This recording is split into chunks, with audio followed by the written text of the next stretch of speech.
Halo semuanya, kami dari mahasiswa Kukerta Universitas Riau yang berlokasikan di Kampung Besar Seberang, Kota Rengat, Kabupaten Indragiri Hulu, Provinsi Riau. Nah, di sini kami akan menjelaskan sedikit tentang new normal. Apa itu new normal? New normal merupakan perubahan perilaku atau kebiasaan untuk tetap menjalankan aktivitas seperti biasa, namun dengan selalu menerapkan protokol kesehatan di tengah pandemi COVID-19. Hal ini mendorong kita untuk lebih gencar dalam menerapkan langkah pencegahan dasar COVID-19, seperti mencuci tangan dengan sabun dan air mengalir atau dengan hand sanitizer, tidak menyentuh wajah dengan tangan yang belum dicuci, menerapkan physical distancing, serta mengenakan masker dalam setiap aktivitas, terutama di tempat umum. Jadi bagaimana nih cara beraktivitas selama new normal?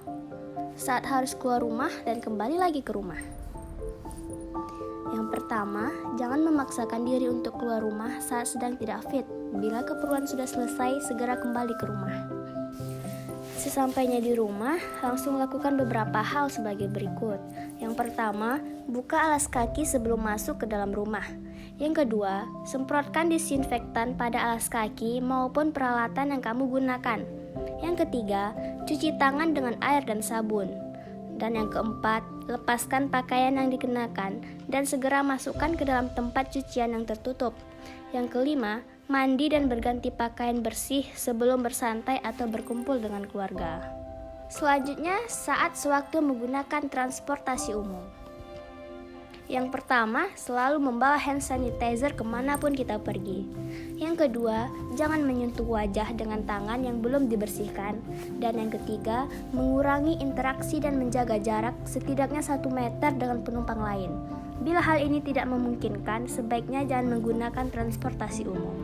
Selama bekerja di kantor, yang pertama, ketika beraktivitas di meja kerja ataupun saat rapat, pastikan jarak antar kursi minimal 1 meter. Bila ada rekan kerja yang duduk dengan jarak kurang dari itu, jangan ragu untuk menegur dan mengingatkan agar menjaga jarak. Yang kedua, usahakan untuk selalu membawa bekal dari rumah agar kamu tidak perlu ke tempat yang ramai untuk membeli makanan. Saat makan siang bersama di kantor pun tetap jaga jarak dengan rekan-rekan sekantor. Dan yang ketiga, bila kamu sakit, mintalah izin untuk tidak masuk kerja, atau bila memungkinkan, bekerjalah dari rumah dulu untuk sementara waktu. Nah, selanjutnya untuk yang suka belanja nih, bila kamu harus berbelanja membeli bahan makanan, kemungkinan kamu akan bertemu dengan banyak orang. Ingat, selalu terapkan physical distancing ya. Batasi menyentuh barang-barang di toko maupun di tempat umum. Setelah menyentuh barang-barang tersebut, jangan menyentuh wajah ataupun barang-barang pribadi, misalnya tas dan handphone, sebelum mencuci tangan. Usahakan untuk tidak berlama-lama saat belanja. Catat barang-barang apa saja yang perlu dibeli dan langsung ke kasir ketika semua sudah Anda dapatkan. Selanjutnya ketika makan di luar. Nah, buat teman-teman yang suka makan di luar, ketika makan kamu tentu harus melepas masker. Jadi, pilihlah tempat makan dengan ventilasi yang baik agar ada pertukaran udara di tempat tersebut.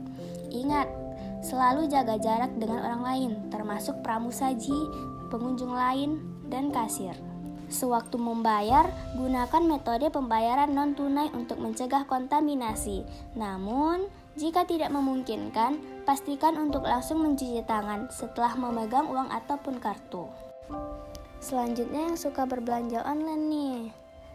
Yang pertama, bungkam bungkus paket di luar rumah dan segera buang bungkusnya di tempat sampah atau semprot bungkus paket dengan disinfektan sebelum membawanya masuk ke dalam rumah. Yang kedua, untuk makanan, jangan menyemprotkan disinfektan ke bungkusnya. Cukup buka dan buang bungkusnya, lalu pindahkan makanan ke piring. Jangan makan makanan langsung dari wadahnya. Yang ketiga, setelah membuka kemasan paket, barang atau makanan, langsung cuci tangan dengan sabun dan air mengalir. Yang keempat, hindari kontak langsung dengan kurir. Bila perlu, kenakan masker saat berinteraksi. Yang kelima, upayakan untuk membayar barang belanjaan dengan secara non-tunai untuk meminimalkan interaksi dengan kurir. Dan yang terakhir, sediakan tempat khusus bagi kurir menaruh barang pesananmu, agar kamu tidak perlu bertemu langsung atau bersentuhan dengan kurir ketika menerima barang. Kehidupan dengan new normal telah dicanangkan oleh pemerintah, bukan berarti virus corona telah hilang dan tidak lagi menjadi ancaman. Oleh karena itu, kamu tetap harus memperkuat daya tahan tubuhmu dengan memperhatikan asupan nutrisi dan cairan, serta menerapkan pola hidup sehat seperti beristirahat yang cukup, rutin berolahraga, mengelola stres dengan baik, serta tidak merokok. Sekian dari kami, semoga dapat bermanfaat untuk kita semua.